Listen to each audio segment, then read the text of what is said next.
nuestro programa de Yo Soy Noticia, a nuestra sección ¿Sabías qué? En esta oportunidad vamos a hablar con respecto a las nuevas medidas que anunció el Ministerio de Salud con respecto a la nueva fase de apertura. Para eso estamos con el ex ministro de Salud, el doctor Jaime Mañalich. Doctor, muchas gracias por estar acá. Gracias a ti, Rodolfo. Buenos días. Doctor, lo primero que le voy a preguntar es con respecto a qué le pareció las medidas que anunciaron desde el Ministerio de Salud. Uno tiene que entender que las medidas sanitarias, el uso de mascarilla, la vacuna, que es el aislamiento, el lavado de manos, son como una caja de herramientas, ¿no es cierto? Para disponer un tratamiento de acuerdo a lo que se necesite.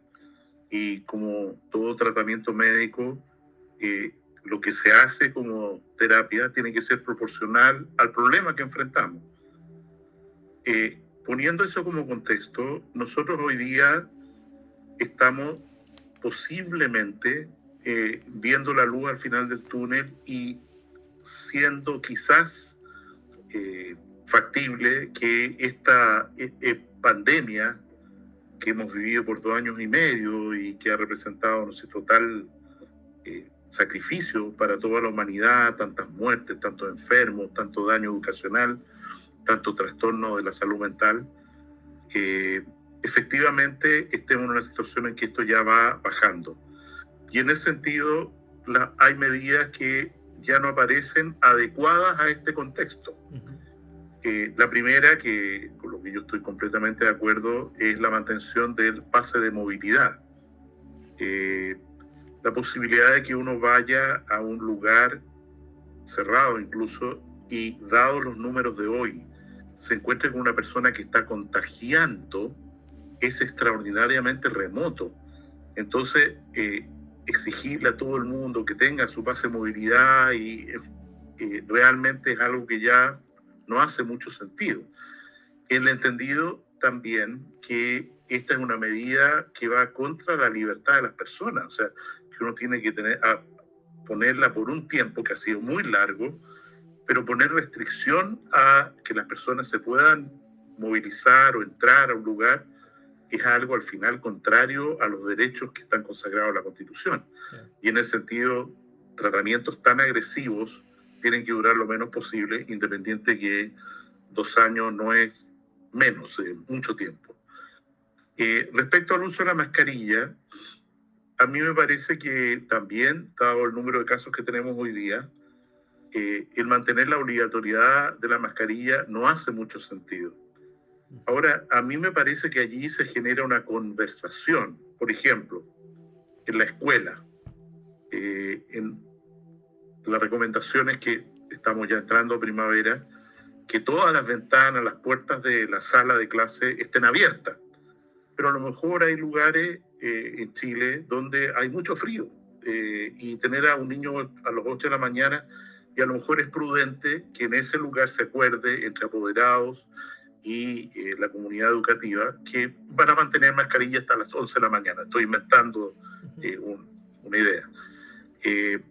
En trabajos, por ejemplo, yo creo que los transportistas, los que conducen vehículos de transporte público, hay que hacer una reflexión. O sea, en transporte de la locomoción colectiva, que rotan las personas, ¿no es cierto?, en cada esquina, y yo tengo contacto con cientos, si no miles de personas diferentes en un trayecto de 1 hora y media, 2 horas, que puede durar un viaje en un bus. Bueno, a lo mejor ahí es bueno, como dijo la misma ministra, mantener la mascarilla. Las faenas mineras. Esto es la manera en que faenas mineras de altura, sobre todo, o sea, la gente se traslada en turno y vuelve. Generar un brote epidémico en un turno de una minera puede significar la paralización de la faena. Entonces, en ese sentido, yo creo que hay que seguir a todos los trabajadores, pensando en la continuidad operacional, a todos los trabajadores de ese lugar, hacerles un testeo con antígenos cuando vuelven al turno, dejar afuera a los que están y la persona con síntomas, separarla y probablemente en algunas situaciones usar mascarilla. O sea, yo creo que aquí hay que ser extraordinariamente flexible para adoptar medidas de acuerdo a situaciones específicas. Claro. Doctor, dentro de las medidas o lo que se anunció también está está la nueva vacuna en el fondo bivalente, para que las personas entiendan cuál es la vacuna bivalente. O sea, la lucha contra el COVID ha significado un impacto gigantesco del desarrollo de la industria de vacunas, en que rápidamente, al plazo de un año prácticamente de empezada la pandemia, aparecieron vacunas extraordinariamente efectivas. Y como el virus va cambiando, igual como ocurre con la influenza, sí, la vacuna también hay que irla modificando para que sea lo más efectiva posible respecto al virus que tenemos delante. Cuando hablamos de vacuna bivalente, hablamos de una vacuna que tiene dos compuestos, por así decir. Uno que produce inmunidad contra la variante original de coronavirus, que es la variante de Wuhan, ¿no es cierto?, la primitiva. Y tiene otro componente que da protección contra la variable Omicron. Como el virus Omicron, la variante Omicron, se escapa un poco de la inmunidad que produce la primera infección o las primeras vacunas, se dice, bueno, hagamos un esfuerzo. En fin. Ahora, yo creo que esto es un terreno abierto.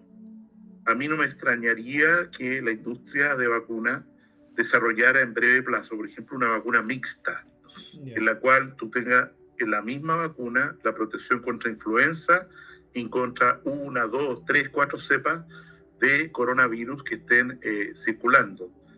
Bueno, la ministra de Salud señala que va a incorporar en el Plan Nacional de Inmunización, en PNI, que es una vacuna obligatoria para los grupos de riesgo, en el caso de COVID, o sea, adultos mayores, gente con cáncer, niños, qué sé yo, va a incorporar una dosis anual por ahora de vacuna bivalente, bueno, y después aparecerán otras vacunas, trivalente, pentavalente, lo que fuere, o combinaciones de vacunas que van a ir modificando este plan de inmunización nacional. Oye, doctor, hace un rato usted hablaba un poco de que, bueno, hay que ir viendo caso a caso, pero hoy, al menos hasta ahí en los casos de COVID, se mantenía bajo los 2000, que eso es la cifra menor en el fondo de todo el registro que se tenía.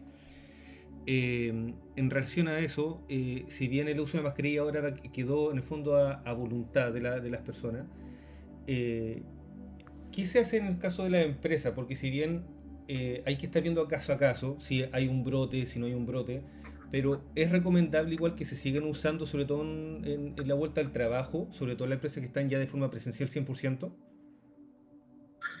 Yo creo que hay un acuerdo que tomar dentro de la empresa, entre los sindicatos, los empleadores, lo que fuera, con un oído muy puesto en la realidad epidemiológica. Porque si efectivamente sabemos que la situación de brotes locales puede ocurrir de nuevo, yo me imagino, ojalá que no, que la llegada de los cruceros a Punta Arenas, por ejemplo, importa un riesgo bastante alto de que se reintroduzca en la región de Magallanes una nueva ola de COVID. Y en ese contexto, probablemente la Seremi de Salud de la región, Magallanes, debe pensar, a ver, ¿qué vamos a hacer con los transatlánticos? Sabemos que los que vengan en transatlántico tienen que tener un esquema de vacunación completo, que es el requisito ahora, o un PCR negativo 48 horas antes. ¿Es eso suficiente? ¿O será bueno, por ejemplo, que la persona que transporta un bus lleno de turistas use mascarilla mientras están los turistas en el bus y que van, no sé, varias horas de ida y vuelta a Puerto Natales, por decir cualquier lugar? En ese sentido, yo creo que el anuncio del Ministerio de Salud ayer genera una suerte de discusión de responsabilidad en el mundo del trabajo, en el mundo de la educación, para decir, a ver, ¿cómo vamos a seguir nosotros? E insisto, es perfectamente posible que lo que se haga en una minera en Antofagasta sea muy distinto a lo que se hace en una minera en Rancagua. ¿Por qué? Porque la situación de riesgo depende de cuántas personas, en definitiva, estén infectando y qué probabilidad, o son activos, por así decirlo, y qué probabilidad tengo yo de encontrarme con una de esas personas y contagiarme. Claro, y en eso, doctor, ¿existe algún tipo de protocolo? ¿Cómo se debería actuar en ese caso? Eh, no hay protocolos definidos. A mí me parece que es necesario definirlos. El único que está definido ayer por el Ministerio de Educación es el de la escuela, en el sentido de que si hay en una semana hay 3 casos de COVID en niños de un mismo curso, ahí se ha producido un brote y hay que tomar las medidas que correspondan. De la misma manera, en el informe, en la propuesta del Ministerio de Educación, si en una escuela hay 7 casos en una semana, es un brote y por lo tanto hay que parar las clases, usar mascarilla, etc. Y en ese sentido, a mí me parece que las secretarías regionales ministeriales de salud van a tener que mantener un ojo muy atento a esas variaciones que se producen en un sector de una ciudad, en un barrio, en una escuela, en una empresa, para actuar de acuerdo a las medidas que allí correspondan.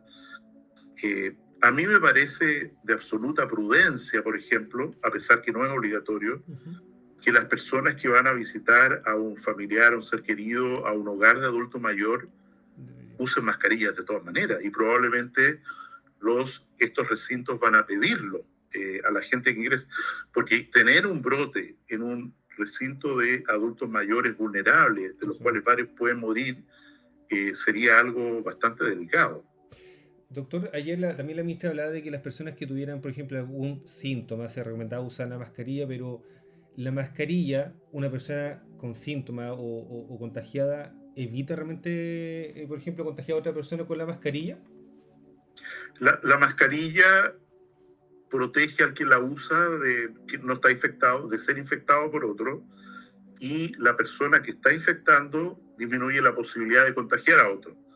Si se usa bien la mascarilla, o sea, no debajo de la nariz, claro, está bien todo tapado, la mascarilla se cambia porque se humedece y ya no sirve, y eso hay que recalcarlo. Insisto, la mascarilla es un instrumento muy eficaz, como ha sido reconocido un poco tardíamente por la propia Organización Mundial de la Salud, que al principio señalaba que no tenía sentido usar la mascarilla. Doctor Jaime Mañalich, ex ministro de Salud. Doctor, muchas gracias por haber estado acá con nosotros.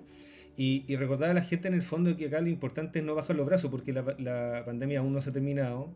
Y en el fondo estas medidas, si bien son una muy buena noticia para todos después de 2 años y medio, eso no quiere decir que no pueda volver. Entonces es importante que todos nos cuidemos en el fondo y que respetemos las medidas de seguridad en el fondo que son las recomendadas por el Ministerio. Muy bien. Ya, doctor, muchas gracias. Gracias, Rodolfo, que esté bien. Igualmente, cuídese.